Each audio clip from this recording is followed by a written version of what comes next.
All right, so look, we all know that Sea of Thieves has an onboarding problem. What does that mean? It means the minute you load into the game, if you're a brand new player, it can be super, super overwhelming. All the different factions, the voyages, the quests, the tall tales, where to turn your money in, and a lot of that is not really explained.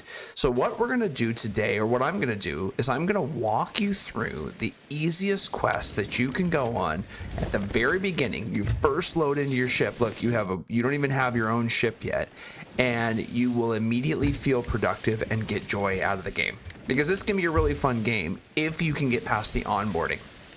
So we're going to set a course here for north because I've already looked up where it is. And do you see off in the distance how there's that blue light? This is a ghost fortress. That, when it's lit up, means that it's active and you can get after it. You don't have to go to your quest table. You don't have to do anything with your quest table to do this. And you can see on your map it's labeled as Fortress. We will spend the next 2 minutes speeding this up.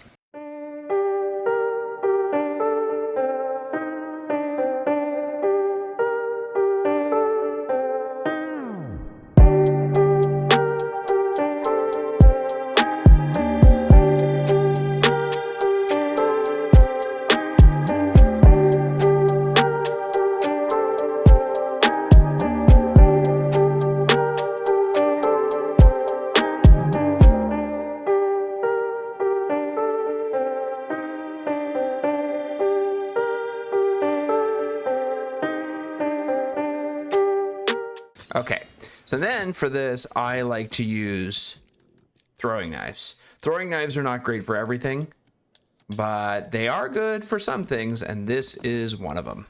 So the Ghost Fort gives you a little bit of loot. It's pretty easy.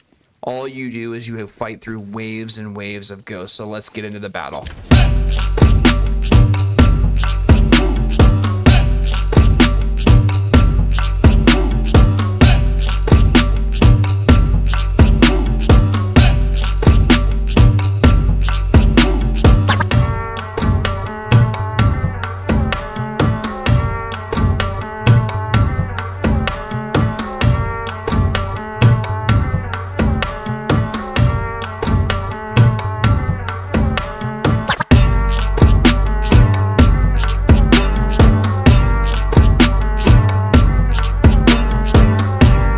All right, it's captain time. When you see red in the game, it means you're at the end of the battle.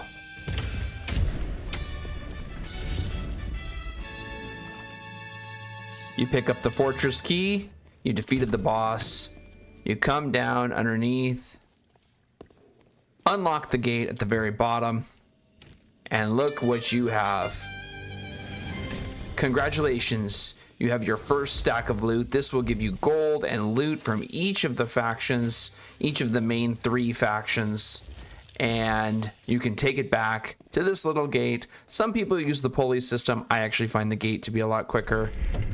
Take it to the gate and put it on your ship.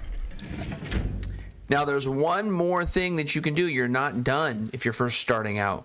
Once you load all this onto your ship, every time you see one of these ghost fortresses, right across from the ghost fortress, there is going to be a skeleton camp. Distance, you'll see, yep, there it is. See the big fire off in the distance. These are skeleton camps. Once again, you don't need to go do any confusing factions or anything to do these. You can just sail to them. You can just sail to them straight from your boat.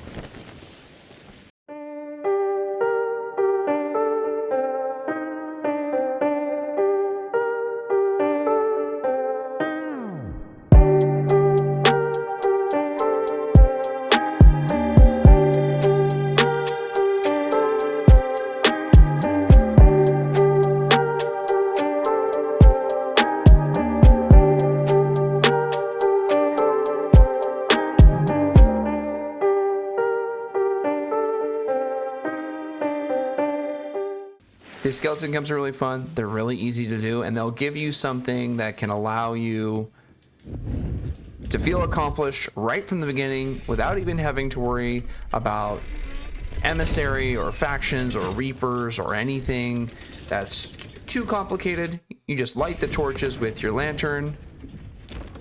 Oops. And in this case, I'm going to drop all the way down. Okay, there we go. Now you get in here, super easy to do. Once again, light the lantern. Oops, light the lantern.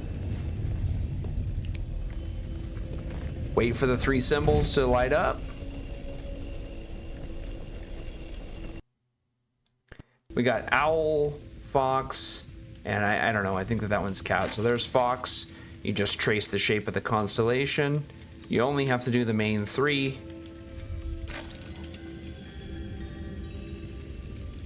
There's the next one. Sometimes they'll be stuck. This one appears to be a bit of an easier one. Spin around, that's bat, crab. All right, so we're gonna turn it to the right. Come back if you need to turn it. Turn your wheel to the right. Get the constellation in there, use it.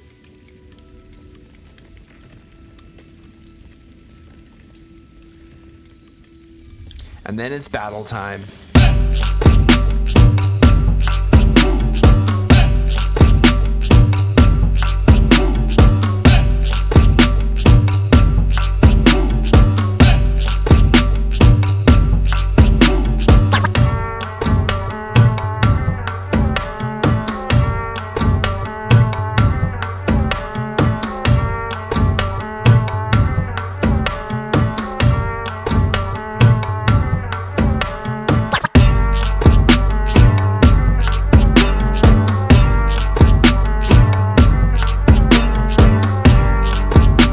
Completed it.